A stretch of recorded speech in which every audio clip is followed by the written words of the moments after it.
Για εμάς όμως έχει μια ιδιαίτερα στενάχωρη πτυχή, αφού είναι το πρώτο που δεν είναι μαζί μας η Όλγα. Η Όλγα υπήρξε μια από τις κορυφαίες αθλήτριες της Α1 Εθνικής που πέρασαν από το σύλλογό μας. Στελέχωσε την εθνική ομάδα για 13 χρόνια, κατέκτησε με τα χρώματά μας 6 πανελλήνια πρωταθλήματα και στη μεγάλη αθλητική της καριέρα, εντός και εκτός Ελλάδας, κατέκτησε αμέτρητα μετάλλια, κύπελλα, βραβεία, αποδοχή και επιτυχίες. Φόρεσε τη φανέλα του Τελαμόνα Σαλαμίνας, του Ολυμπιακού, του Φοίνικα Πειραιά, αλλά νομίζω ότι αυτή που φόρεσε περισσότερο, σε όλα και στα πάντα, ήταν η φανέλα του Πέρα, 23 ολόκληρα χρόνια.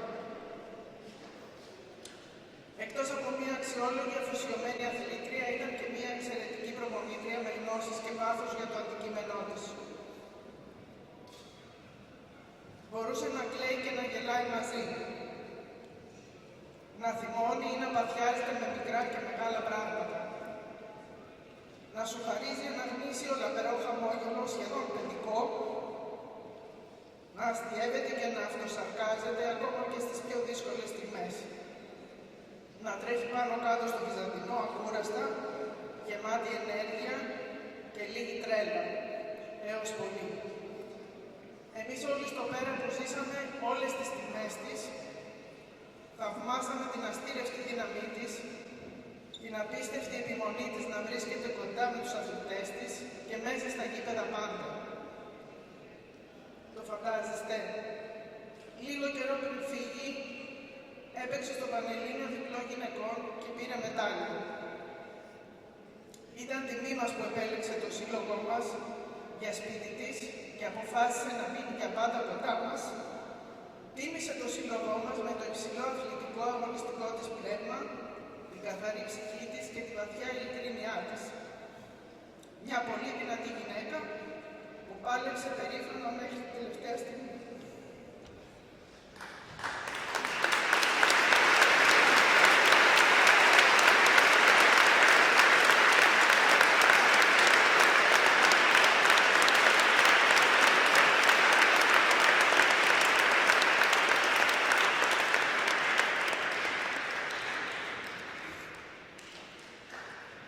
Η Όλγα δεν είναι πια εδώ, αλλά ταυτόχρονα πάντα θα είναι εδώ. Στη σκέψη μας, στις καρδιές μας, ένα μεγάλο όμορφο χρυσό κεφάλαιο στην ιστορία μας. Σε τέτοιες περιπτώσεις συνηθίζεται η ενός λεπτού σιγή. Εγώ όμως νομίζω ότι θα απολάμβανε πολύ περισσότερο ένα ζεστό, δυνατό χειροκρότημα.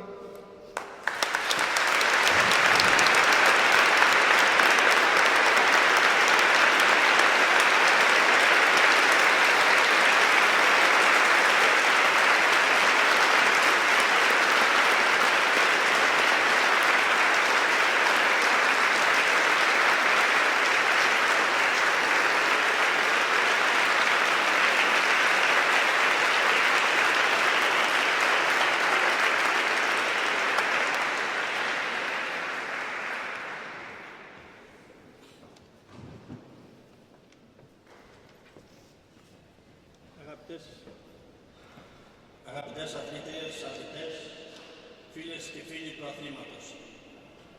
Καλή σεζόν.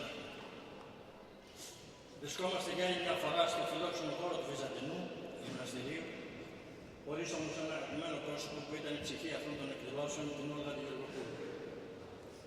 Θέλω και εγώ από τη θέση μου, αλλά και προσωπικά, να επισημάνω ότι ήταν τιμή μου να είμαι μαζί με την πρωταθλήτρια της Επιτραπέζης της Φέρησης και της Ζωής και στους αγωνιστικούς χώρους και στο Διοικητικό Συμβούλιο που εκπροσωπούσε τις αθλήτριες και τους αθλητές.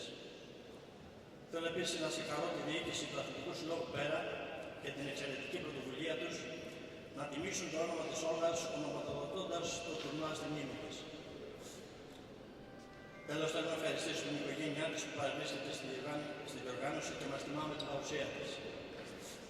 Με αυτόν τον τρόπο θα είναι για πάντα χαραγμένος στη μνήμη μας ο αγώνας της μεγάλης πρωταθλήτριας Όλγας που τίμησε τα χρώματά της εθνικής μας, δίδαξε σε νέα παιδιά το άθλημά μας και τον αγώνα για την νίκη και για μας ο μεγαλύτερος τον αγώνα για τη ζωή.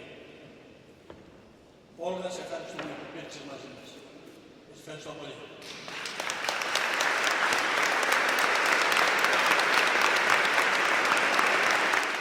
Κυρία Χριστοφορίδη, το Πέρα Αθηνών διοργανώνει ένα ακόμα αναπτυξιακό τουρνουά, πάντα με μεράκι, πάντα με τις καλύτερες συνθήκες, μόνο που το φετινό έχει και ένα μελαγχολικό τόνο.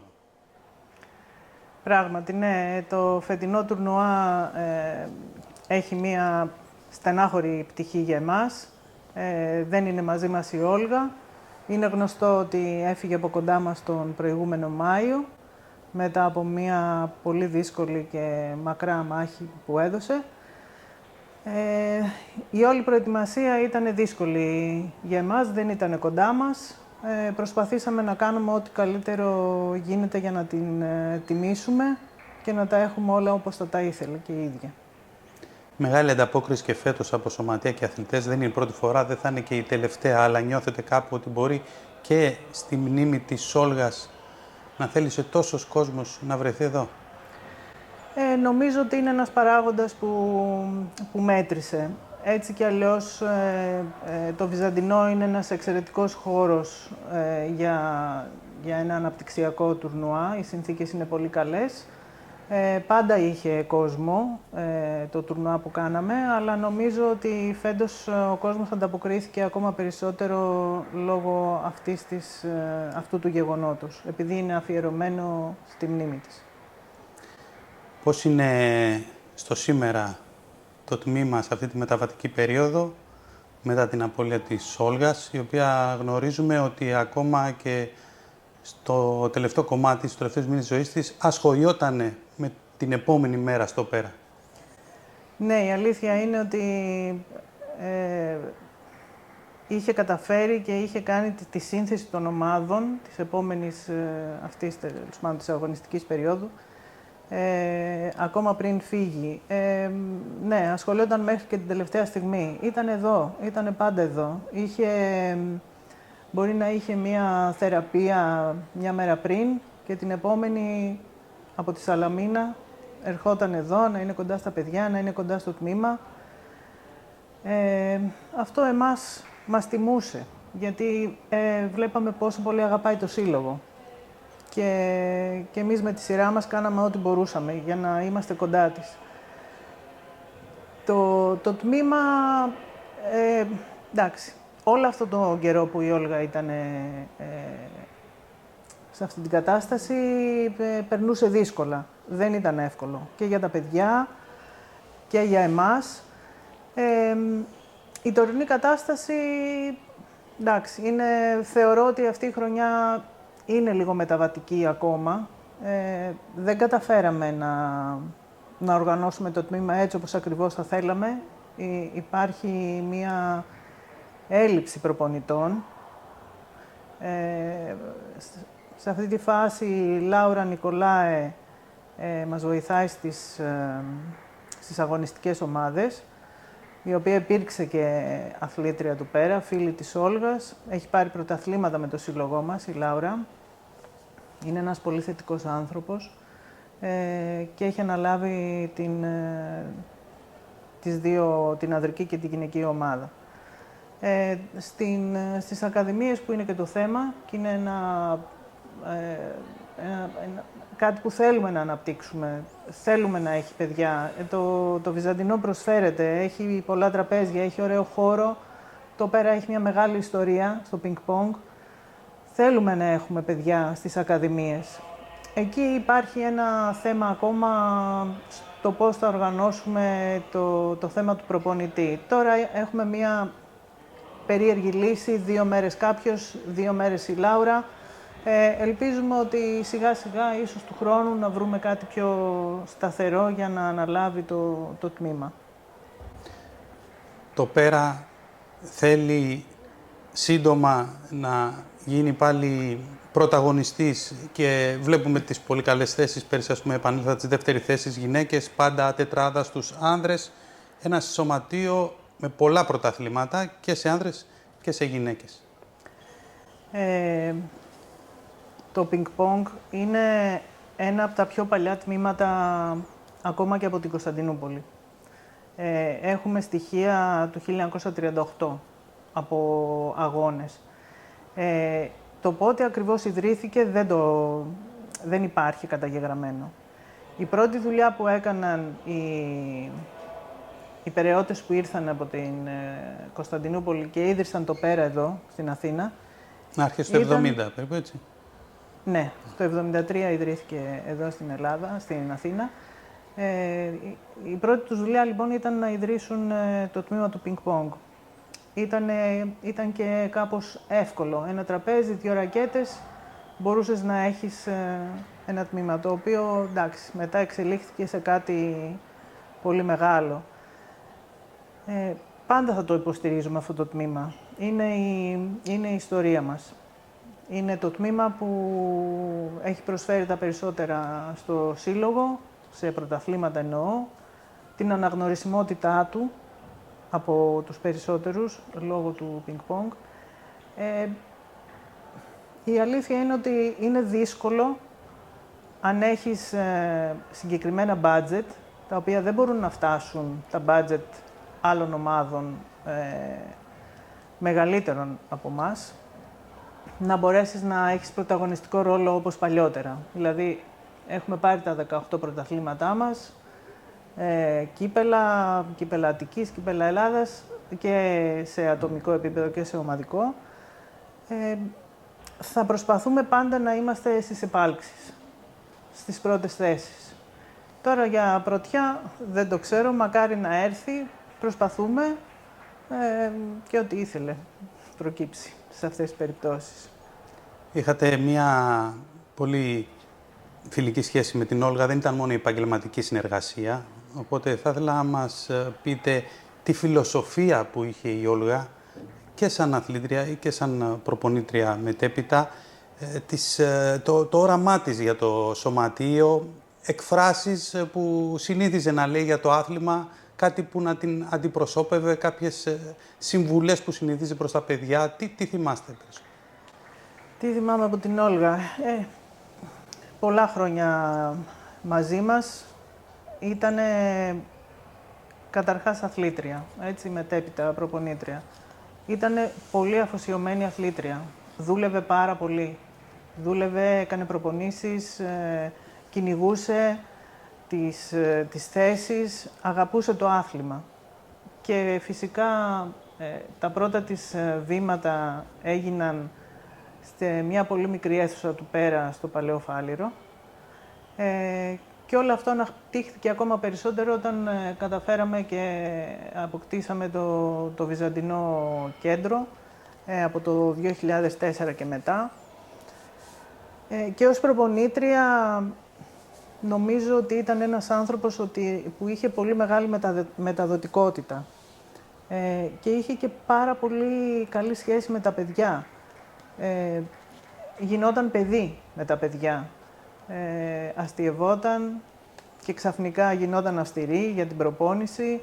Έκανε πλάκα, αλλά μετά ήταν πάλι η προπονήτριά τους. Νομίζω ότι ήταν ένα δυνατό στέλεχος για τον Αθλητικό Σύλλογο Πέρα,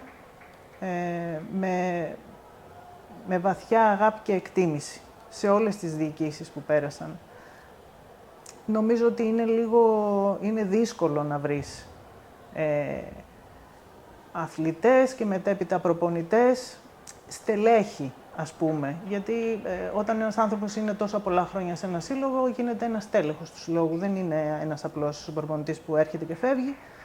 Νομίζω είναι δύσκολο να βρεις κάτι τέτοιο. Η αλήθεια είναι ότι στο Πέρα την έχουμε και εμείς αυτή τη φιλοσοφία. Δηλαδή, οι άνθρωποι που είναι μαζί μας και στα υπόλοιπα τμήματα είναι άνθρωποι που είναι πολλά χρόνια μαζί μας. Αυτό μας δίνει μια δυνατότητα να βγάλουμε από τον κάθε προπονητή ό,τι καλύτερο έχει να δείξει. Με 1-2 χρόνια δεν μπορεί ο προπονητής να δείξει τη δουλειά του. Έτσι λοιπόν συνεργαζόμαστε με όλους τους προπονητές μας, είναι πολλά χρόνια. Και η Όλγα ήταν ένας από αυτούς τους ανθρώπους που μεγάλωσε μέσα στο σύλλογο και είμαστε πολύ, πολύ λυπημένοι που έχει φύγει από κοντά μας. Η φιλοσοφία της ήταν να προσπαθώ, να τρελαίνομαι, να νευριάζω, αμέσως μετά να χαμογελάω, να αυτοσαρκάζεται. Αυτά που είπα και στην ομιλία του τουρνουά όταν αυτό ξεκίνησε. Τι να πω, θα μας λείψει αυτό. Πριν ρωτήσω και γενικότερα για το σωματείο, αξιοποιώντας την παρουσία σας εδώ ως Προέδρου γενικά, θα ήθελα να μου πείτε για το τουρνουά που γίνεται για 12η χρονιά, έχει επιτυχία, τι σημαίνει για το πέρα αυτή η διοργάνωση, προσπαθείτε μάλιστα να προσελκύσετε νέα παιδιά και εδώ έχουμε διάδοση του αθλήματος και τι σημαίνει η απήχηση που έχει στον κόσμο του αθλήματος. Το τουρνουά, όταν γίνεται και από έναν σύλλογο το οποίο έχει τόσο μεγάλη ιστορία, στο πινκ-πονγκ, νομίζω έχει ιδιαίτερη βαρύτητα. Όπως προείπα, είναι και ο χώρος κατάλληλος για να διεξάγεται ομαλά. Το τουρνουά είχε μια πολύ καλή ροή, όλα κύλησαν ομαλά.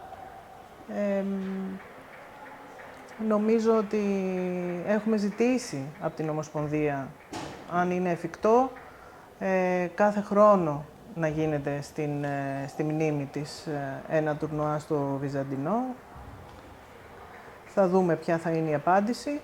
Εμείς είμαστε έτοιμοι να υποστηρίξουμε όλα τα αναπτυξιακά και τα παιδιά μας να πάρουν μέρος σε όσα μπορούν. Και στόχος μας είναι αυτός, όσο περισσότερα παιδιά μπορέσουμε να φέρουμε στο άθλημα.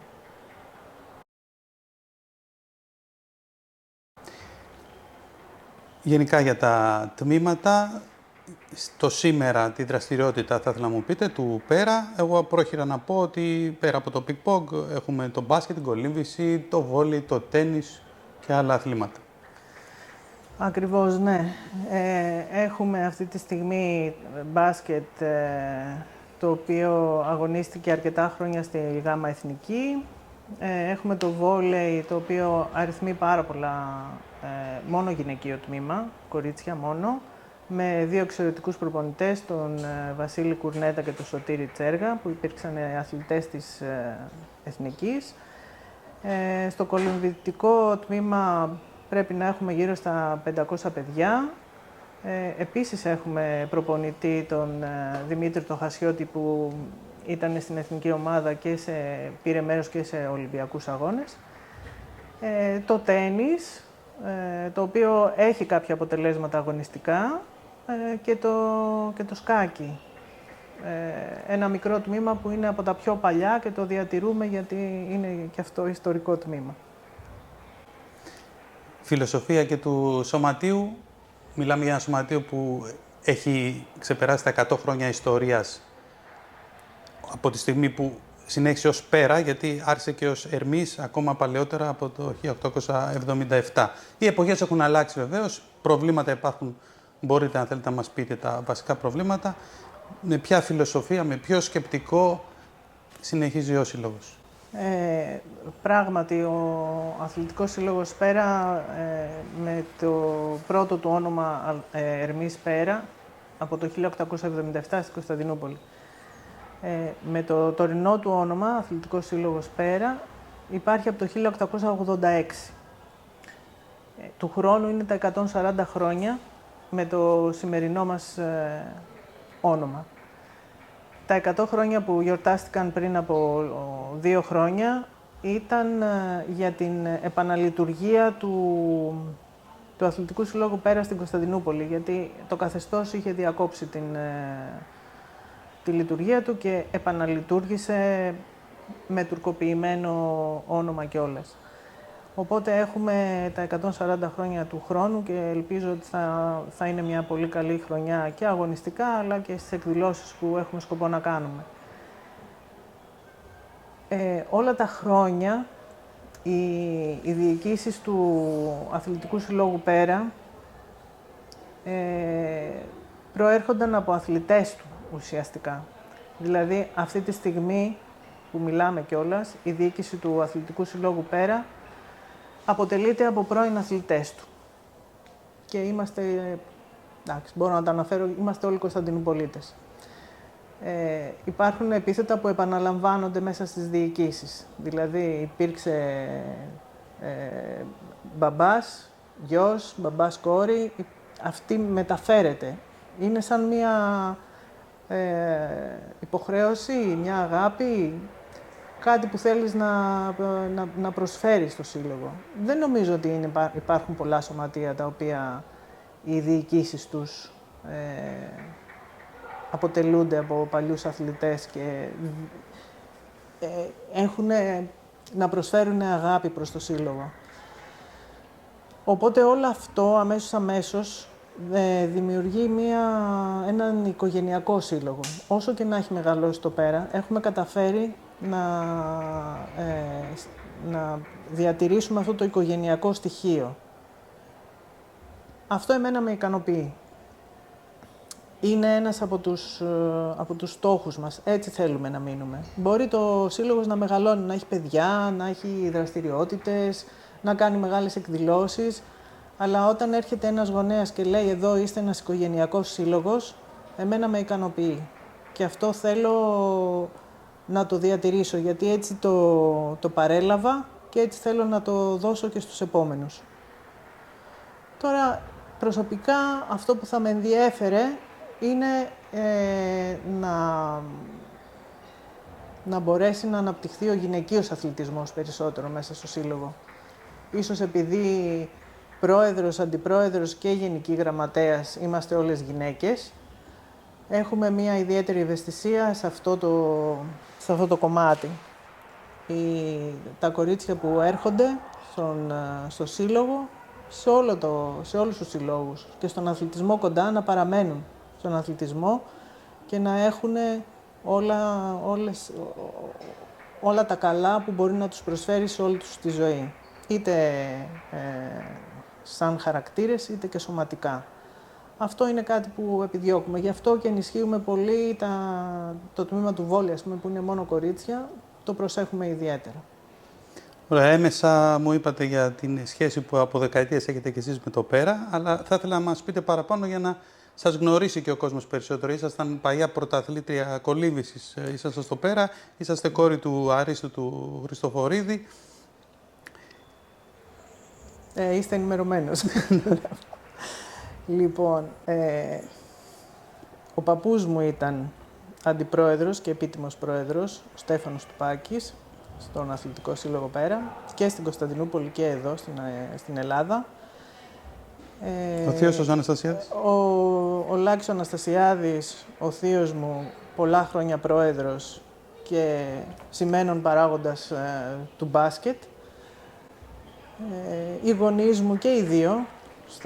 Η μητέρα μου υπήρξε πρόεδρος του γυναικείου τμήματος του Συλλόγου, όταν αυτό ήταν πολύ ενεργό. Ο πατέρας μου στη διοίκηση, τώρα είναι στη διοίκηση του Βυζαντινού Αθλητικού Κέντρου. Είναι ο άνθρωπος ο οποίος ουσιαστικά βρήκε το χώρο για να χτιστεί το Βυζαντινό Αθλητικό Κέντρο και μαζί με 2-3 ακόμη κατάφεραν να το υλοποιήσουν. Εγώ όντως υπήρξα αθλήτρια του Συλλόγου στην κολύμβηση. Με τα περισσότερα παιδιά στη διοίκηση υπήρξαμε και συναθλητές. Το πώς βρέθηκα εγώ στη διοίκηση του Πέρα, ήθελε η κόρη μου να κάνει βόλεϊ, οπότε φυσικά η πρώτη σκέψη ήταν να τη φέρω στο Πέρα. Μετά έγινα έφορος του Πέρα, μπήκα στη διοίκηση, ήμουνα απλό μέλος για 2 χρόνια, μετά γενική γραμματέας για άλλα 2 και στην τρίτη μου θητεία, το 2016, έγινα πρόεδρος. Του χρόνου δηλαδή, είναι μια δεκαετία. Είναι κάτι πολύ δημιουργικό για μένα. Είναι κάτι που το κάνω με ικανοποίηση και με αγάπη. Και νομίζω ότι και εγώ αλλά και όλα τα υπόλοιπα παιδιά θα συνεχίσουμε να προσφέρουμε όσο μπορούμε περισσότερο στο σύλλογό μας. Ποια είναι τα βασικά προβλήματα, οι κύριες έννοιες που έχει στο σήμερα το σωματείο και αν το βαρύ όνομα που φέρει κάνει πιο εύκολη την προσέλκυση παιδιών ή δημιουργεί και ένα άγχος ώστε να γεμίσουν τα τμήματα, να τα στελεχώσουμε τη στιγμή που έχουμε όλη αυτή την ιστορία πίσω μας. Το κύριο πρόβλημα αυτή τη στιγμή θα έλεγα ότι είναι το θέμα του χώρου. Όχι τόσο στο Βυζαντινό Αθλητικό Κέντρο, αφού έχουμε την αποκλειστική χρήση της αίθουσας μπάσκετ και βόλεϊ, αλλά στο κολυμβητικό τμήμα, το οποίο κάνει προπονήσεις στο Παλαιό Φάληρο. Εδώ στον Άλυμο γίνονται τα προπονήσεις των υπόλοιπων τμήματων. Επίσης, το τένις έχει χώρους στο Δήμο Παλαιού Φαλήρου. Θα μας διευκόλυνε πάρα πολύ να έχουμε περισσότερο χώρο στην πισίνα. Έχουμε πάρα πολλά παιδιά, αλλά δεν έχουμε τις απαιτούμενες διαδρομές. Η συνεργασία μας με το Δήμο είναι αρκετά καλή, αλλά δεν αποδίδει σε αυτό που εμείς θέλουμε και απαιτούμε στο θέμα του χώρου. Είναι λίγο στριμωγμένα τα πράγματα εκεί. Και αυτό είναι το παράδοξο, αφού είμαστε σε δύο δήμους, στον Άλυμο και στο Παλαιό Φάληρο, όπως είναι άλλωστε και η ιστορία μας όλα αυτά τα χρόνια, και στην δραστηριότητα και στην Κωνσταντινούπολη, δραστηριότητα και εδώ. Είναι σαν να είναι μοιραίο για μας να είμαστε χωρισμένοι σε δήμους και σε χώρες. Τώρα, το όνομα του Πέρα, αυτό καθ' αυτό έχει μία βαρύτητα, έτσι κι αλλιώς. Υπάρχουν άνθρωποι οι οποίοι το ξέρουν και το αναγνωρίζουν αυτό, οπότε νιώθουν μία σιγουριά να φέρουν τα παιδιά τους κοντά μας. Ο ανταγωνισμός έτσι κι αλλιώς υπάρχει. Γύρω-γύρω υπάρχουν σωματεία τα οποία κάνουν εξίσου καλή δουλειά ενδεχομένως, αλλά αυτό είναι νομίζω παντού. Αυτό που εμείς θέλουμε να προσφέρουμε είναι ποιοτικές προπονήσεις σε πολύ καλούς χώρους, καθαρούς, με σωστούς προπονητές και μια διοίκηση η οποία είναι κοντά σε όλα τα τμήματα. Αυτό από μόνο του νομίζω ότι ένας γονέας το αντιλαμβάνεται όταν έρχεται σε επαφή με το σύλλογο. Δεν είναι απρόσωπος ο σύλλογος. Είμαστε εδώ σχεδόν κάθε μέρα. Όλοι οι γονείς που περνάνε από τα γραφεία μας γνωρίζουν, μας ξέρουν. Αυτό είναι νομίζω κάτι που είναι ανεκτήμητο μέσα σε εισαγωγικά, γιατί κάτι που είναι πολύ σημαντικό για τους γονείς, τα παιδιά τους, έρχονται και τα αφήνουν εδώ πολλές μέρες και πολλές ώρες κοντά μας. Οπότε νομίζω ότι επιλέγουν το σύλλογο, είτε για την ιστορία του, είτε για το οικογενειακό χαρακτηριστικό που σας έλεγα πριν, είτε για τους χώρους, και θεωρούμε ότι δεν θα έχουμε θέματα προσέλκυσης αθλητών και παιδιών, και ας υπάρχει ο ανταγωνισμός γύρω-γύρω. Είμαστε σίγουροι για τον εαυτό μας. Είμαστε καλυμμένοι, ευχαριστούμε πολύ. Ευχόμαστε καλή σεζόν, με υγεία. Ευχαριστώ πολύ. Καλή επιτυχία στο τμήμα, μια που αφορμή ήταν το Πικ-Πόγκ, το τμήμα που έχει ακόμα φρέσκες τις δυσάρεστες μνήμες με την απώλεια της Όλας. Γενικά, ευχόμαστε καλή επιτυχία στο Σύλλογο. Δεν ξέρω αν εσείς θα θέλατε να προσθέσετε κάτι.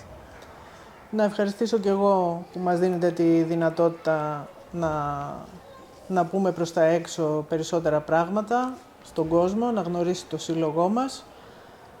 Είμαστε εδώ, προσπαθούμε για τον αθλητισμό, για την παιδεία, για την συνέχιση ίσως του πολιτισμού της Κωνσταντινούπολης με κάποιο τρόπο στον ελλαδικό χώρο. Και ο Αθλητικός Σύλλογος Πέρα υπάρχει ήδη 140 χρόνια και ελπίζω ότι θα υπάρχει άλλα τόσα και πολλά ακόμα. Ευχαριστώ πολύ.